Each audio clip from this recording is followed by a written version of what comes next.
Hello, good day. Well, for today we're going to check the topic about the equation of the straight line. And well, the first situation that we need to understand is, this case, what is a straight line when we talk about an equation is this, okay? But the idea about this is not to check the shape, okay? Is to check what are the parts of this straight line. So for example, here, as you see, we have the intersection, okay, and we have with the y-axis. So this point or this section is very important, and we're going to name it y-intercept, okay? Also, we are going to have the slope, okay? Then, well, in other cases, you can listen, and it's one way to identify the inclination of the line, and we can also identify like the idea about the rise over run. We're going to talk about this later. But well, this is the slope, and also the way to represent this, or the model of this line, is with this situation is like a y equal mx plus b.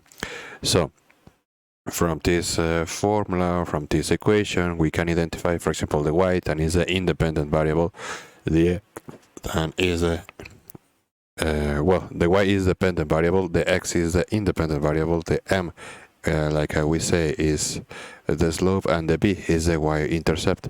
Okay, here also we need to, for example, identify the slope, okay, or we need to calculate the slope. About this, for example, we have the slopes formula.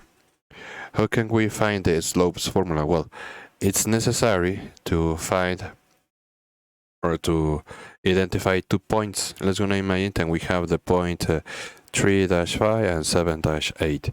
So here, for example, we classify, for example, from the first point is 3 is the x1, sorry, the y1 is the 5, 7 is the x2, and the 8 is the y2.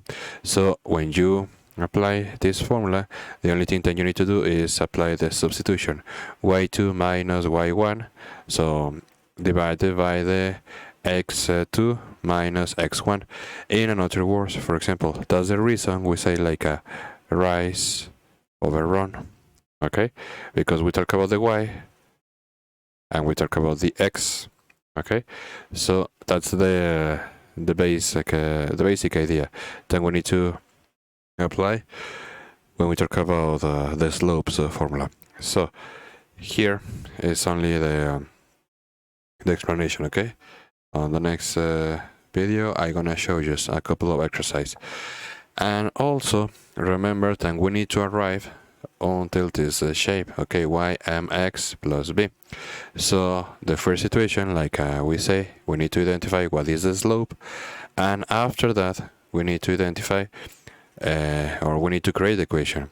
So for this also we need to create the point slope formula. How can we apply this formula? It's going to be simple. After you identify the slope, you apply the slope here, and you're going to select, for example, here, what is the value about y1 and what is the value about x1, okay? And you apply the substitution in this formula, and you're going to simplify until you arrive at this section. Like I say, I'm going to explain to you how can we use these formulas for the next video. Here the only idea is that you identify what is the slope, what are the parts from the straight line, and also what are the formulas that we require if we want to create a straight line equation. So well, that's gonna stop here, and we continue for the next time. See you. Bye bye.